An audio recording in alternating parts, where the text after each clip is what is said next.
Good afternoon, AEGEAN 600 race fans. I'm Dobbs Davis from Seahorse Magazine, giving you a overview of what's happening out on the race course here at about 5:30 local time in Greece.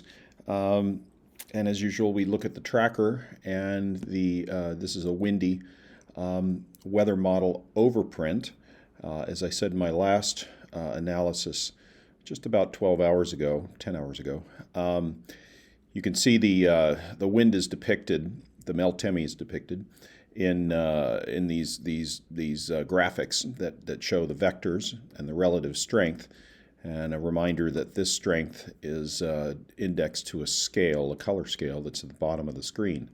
So blues are light winds, 5 to 10 knots. Greens are moderate winds of let's say 15 to 20 knots. And oranges and dark browns start to approach 25 to 30 knots. So like yesterday, the bottom of this race course has the strongest wind down here in the Kassos and Karpathos. A lot of the boats that were slower in the race course are making their way downwind.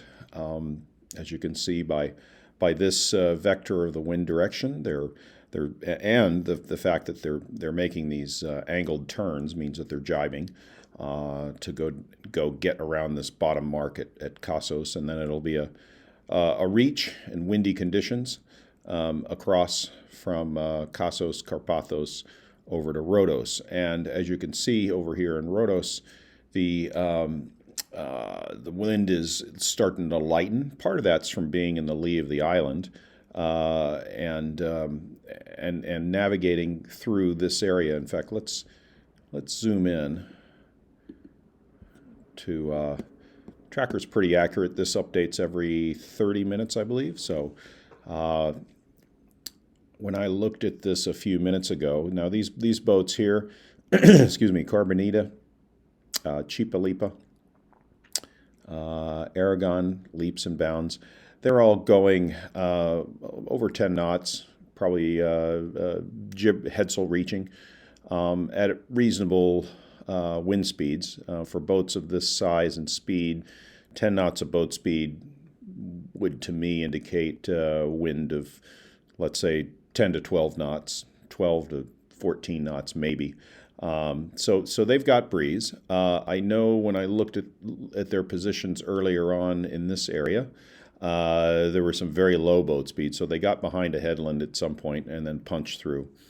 It'll be very interesting to see what lies ahead for them on this leg, because this is not only closer to the wind, and it's not quite upwind. It'll be probably a fetch, but upwind angle for sure, and then getting up and around this corner if the wind continues to lighten. Now, we can use this scroll bar up here to look to see what happens later on. So tonight and into tomorrow morning, this wind Meltemi is forecast to lighten up as the boats get up and around Rhodos and on this leg of the course. Coming back to current conditions, our leaders, Leopard III, the FAR 100 with a canting keel, they are legging out from headsail reaching across over into the next mark at the rounding of this island, Candalusa, and there again it'll be hardening up to upwind, tacking, probably close fetch, possibly a reach up to their next rounding. They've got to get around these islands, go up to Kos, and then get around this. So this is where they're going through the probably the greatest amount of work for sail changes and gear shifting, as well as navigation. I Love Poland is chasing them down, and doesn't seem to be going away. The gap hasn't really widened, even though Leopard is arguably a little bit faster and has been. Poland seems to not lose any ground to them. So this is quite an interesting race. The halfway point in the race, which is 605 miles in total, is just about here at the town of Rhodes. So that's kind of an important benchmark. we are just, 23 hours, 23 to 24 hours, 27 hours into this race. So it's a very fast pace for the first half for sure.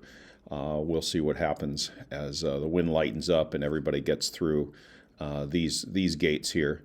A couple of other things to report are some boats that have dropped out due to various issues. One of them here, Rotgipfler from Austria, an Elon S5. They reported having, two ripped spinnakers and a ripped Genoa. So they it sounds like they ran out of sails, and they went over to this island, which is called Anafi. And then just over here in Santorini, Michael Rademacher's first 53 Anyava. And I don't know how this happened, but they actually have a tear in their hull up near the bow, near the waterline. We've got photos of this. Don't know how it happened. Don't know what they hit, but they had some damage. Boat's not sinking. It was taking on water a little bit, but their situation is stable and there's nobody hurt.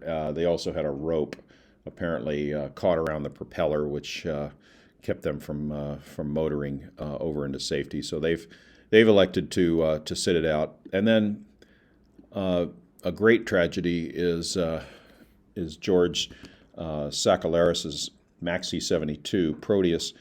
Just before the start, I believe, yesterday, they had a problem with the mainsail track on the mast that prevented them from starting and entering the race. This team came all the way from the U.S. and was really looking forward to doing this course. Unfortunately, this mast issue has kept them out of it, so we wish them the best of luck.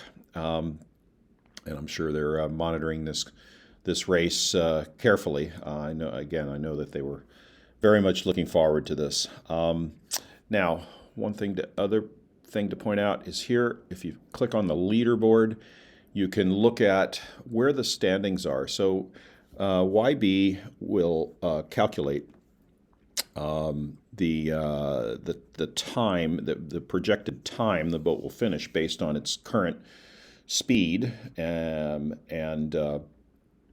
with the rating can give an estimate on where they are in corrected time space. So in IRC scoring, the Isle of Poland is projected to be out in the lead by 3 hours over Optimum S, which is a Carbon Carpekeek 47. You can look at also other scoring models that are used in this race. So Optimum is actually leading in the ORC scoring system. And what else? There's other divisions here. So there's a Maxi division.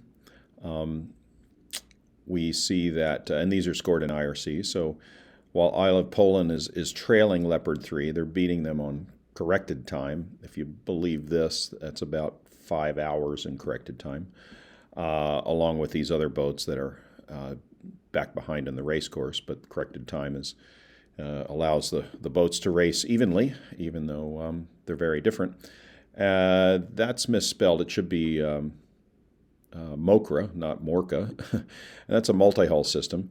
And these are 4 multi-hulls that are being rated, and they're out on the race course. So this shows their relative corrected times. Excuse me. And then Division 2 and 3 are the smaller boats in the fleet. And this shows that Neo Mind is leading the pack 2 hours over Phaedra. So it's useful to keep an eye on these if you have some favorites and friends or acquaintances that you want to see how they're doing in the race course. This is a good way to do that. It's not always accurate. There are some caveats for sure, but it at least gives you a rough idea how they're doing. So that's my report for this afternoon on the 10th of July. I wish everybody a good evening, and keep an eye on this. It's an evolving situation. The strong Meltemi has done a great job at getting everybody around the race course in the first half. But conditions are changing, so we'll look forward to having you tune in probably 10, 12 hours from now with another report. So for the AEGEAN 600, I'm Dobbs Davis from Seahorse Magazine, and thanks for tuning in.